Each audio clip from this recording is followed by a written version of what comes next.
What's up YouTube? I'm John Wheels, and today I'm going to be making some custom felling dogs for my 1977 Pioneer chainsaw.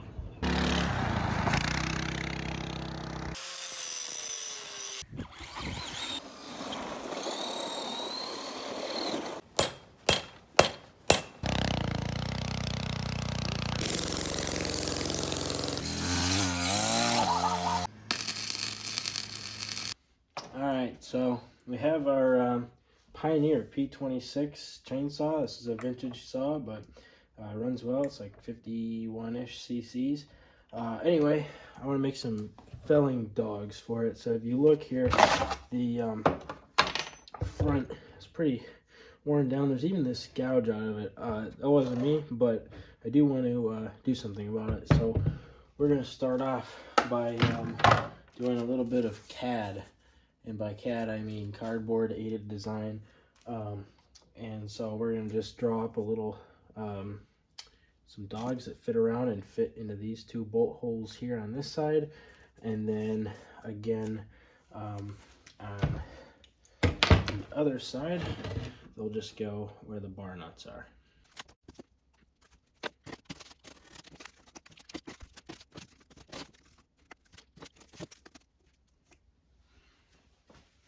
All right, that seems to be fitting pretty well.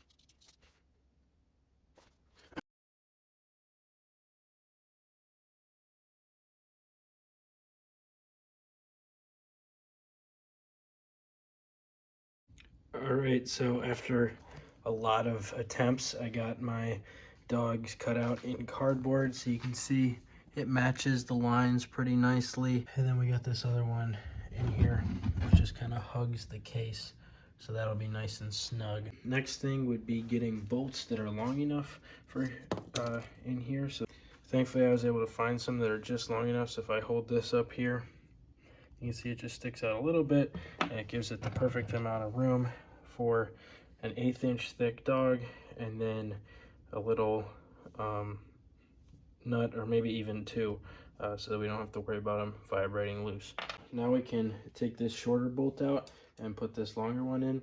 And if you'll see, this is flathead, my least favorite type of fastener, but the whole saw uses flathead, so we're going to stick with flathead just to stay with the style. And also this is what I had.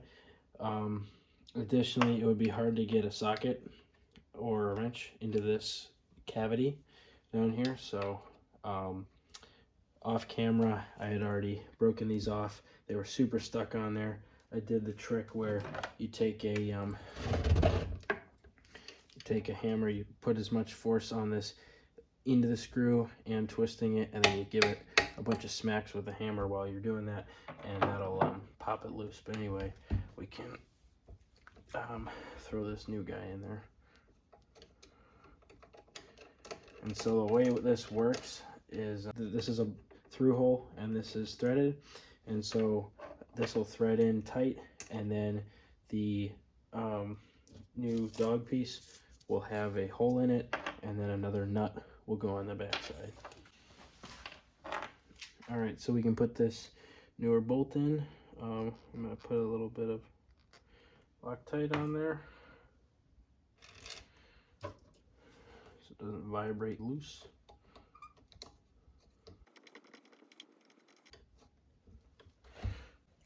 All right, so a new problem has come up. So basically this nut here, I really can't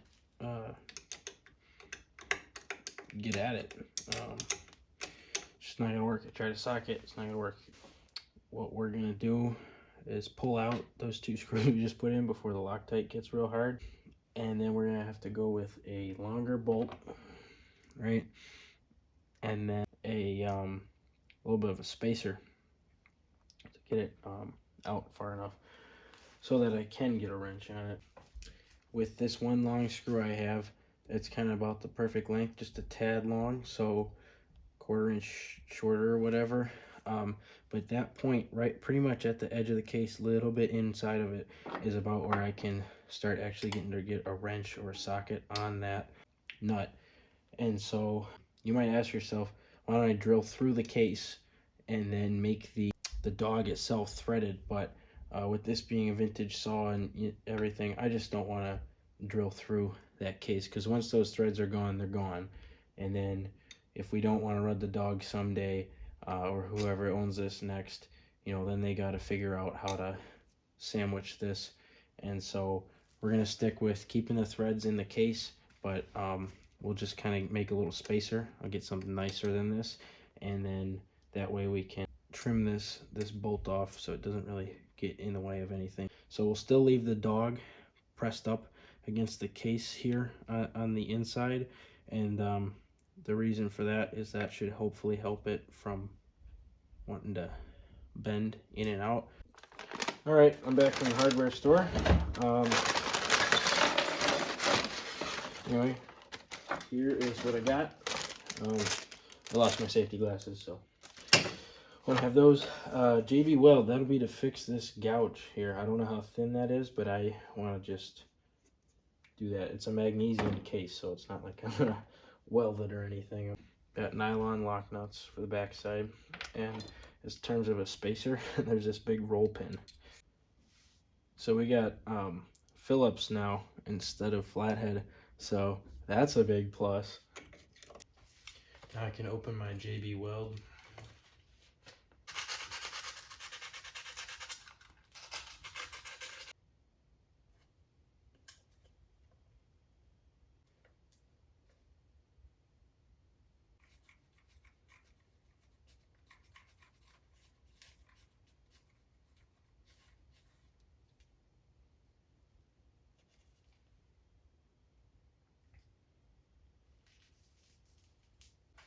All right, we can just let that sit and see how it does. It's hardened up. We're gonna take care of this. Switching out for 120 here. I'm just gonna grab a palm sander. So check this out. This is a sandpaper cutter, and all I do is once I fold my paper into fourths here to give me a line,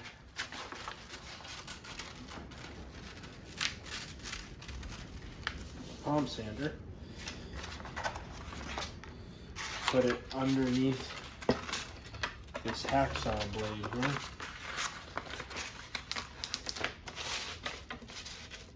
Normally you do this on a flat surface, so it's a little easier. Line it up with my line, press down, lift it off,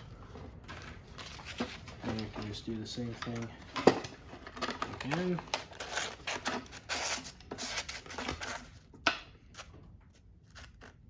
Press down, yep. Now you have nice straight lines for your sandpaper.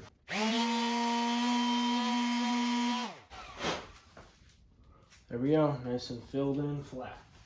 Really didn't take a whole lot. That stuff's nice and easy to sand, but it's nice and smooth.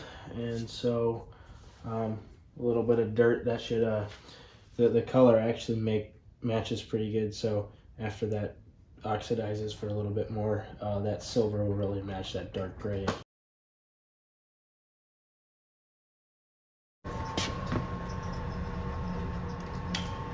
Alright, so now I'm going to take some of this hard electrode, hard facing, and we're going to go right at the tips so that they'll wear down not as fast. And I'll do this before I cut it, so that if I were to weld this once the tip was gone, then it would all melt away. It would be really hard to recover that tip, but while there's still material around it, I can weld that up.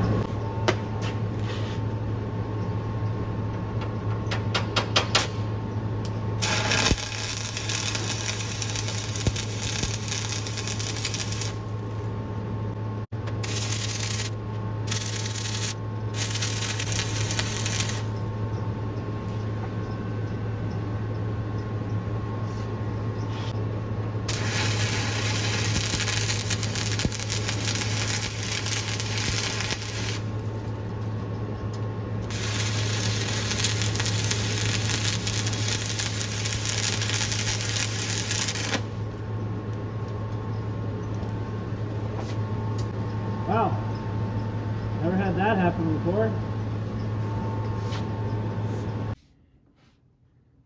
Ouch. Alright, so I got 1 gauge. I'm going to assume this is 2 gauge here. Was the original. I got 50 feet instead of 10 and 10. This will be 25 and 25 for the stinger and the ground. So the reason why I'm getting new cable is because this stuff is just completely falling apart.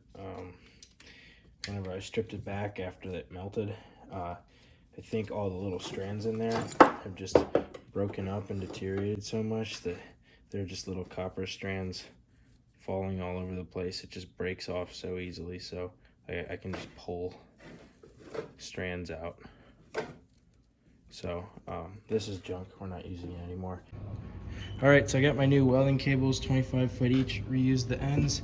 The stinger's still fine. I got a new clamp from the new Tractor Supply that just opened near me. So yeah, I'm really happy. They seem heavy duty. USA. Just check out the difference here between these clamps. You got this like really thin stamped sheet metal junk. It got super hot whenever I welded, and now I have this nice big brass 400 amp ground cable, so that's a lot better.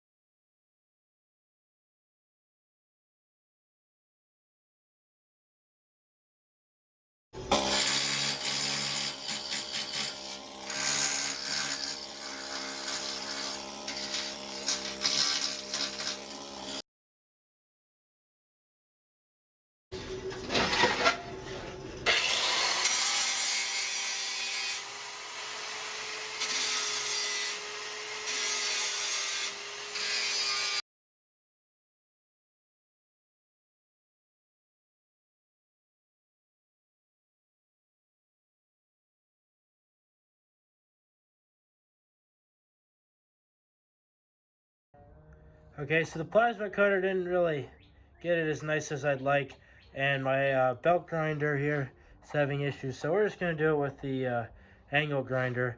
So a bit of a waste of time, but what are you going to do?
All right, time to put this thing on.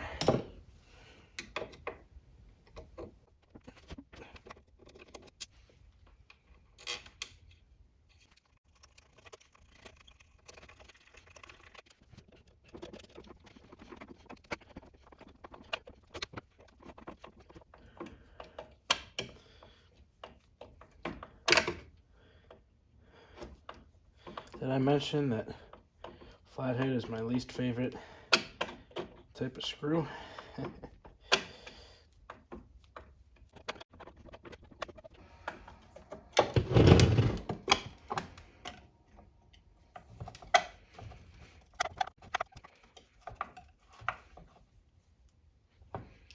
All right, there's that one. This one, come out.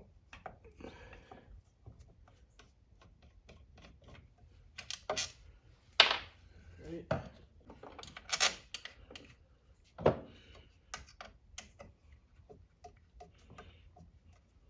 You know what, I'm getting lazy.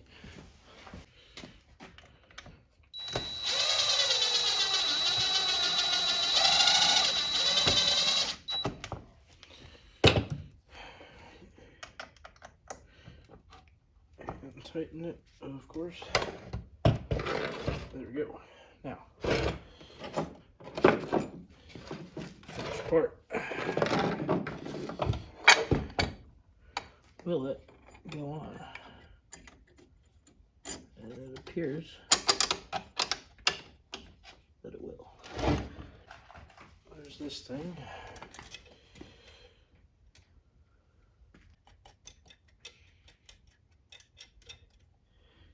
Can I? No. Throw a couple more washers.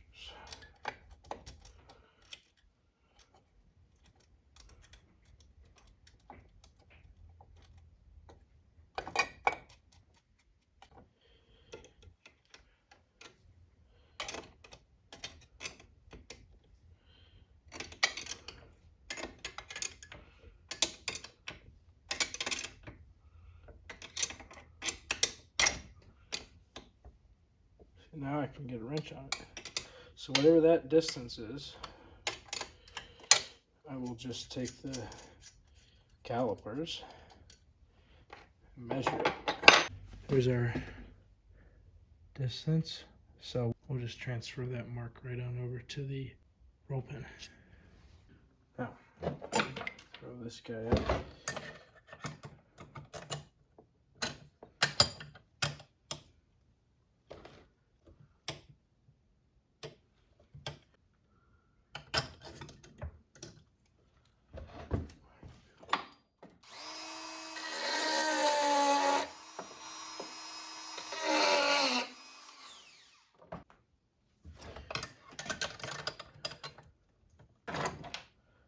Small sleeve. Nut.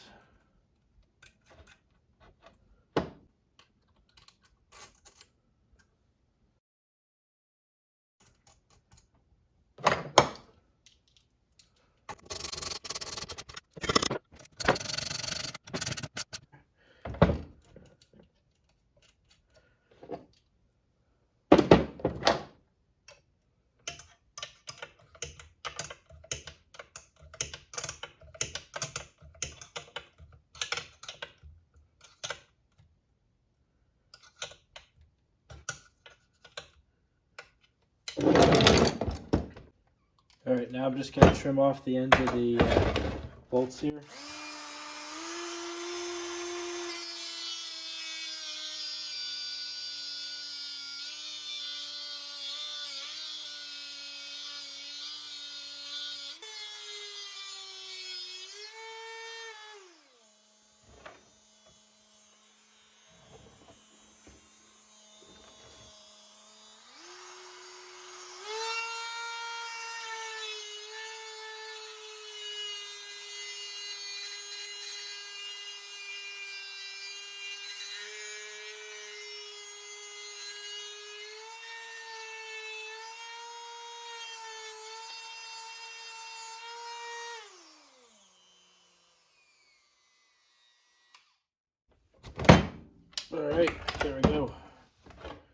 that set on.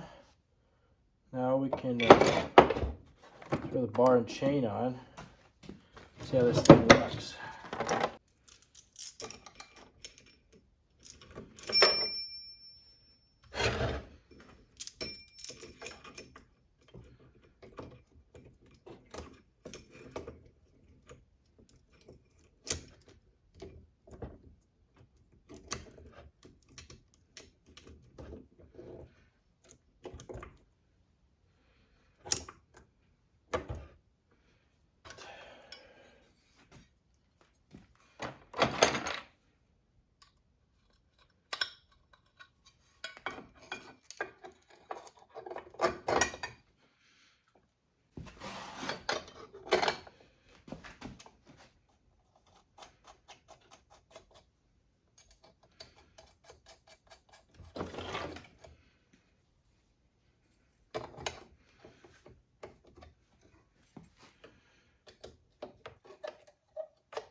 Oh yeah, look at that.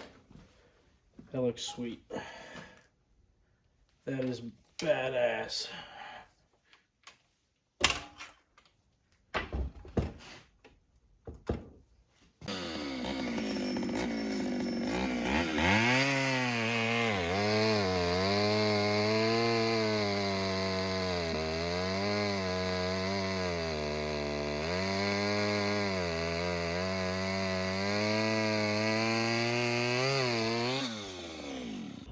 Thanks for watching. Remember to like and subscribe and leave a comment below.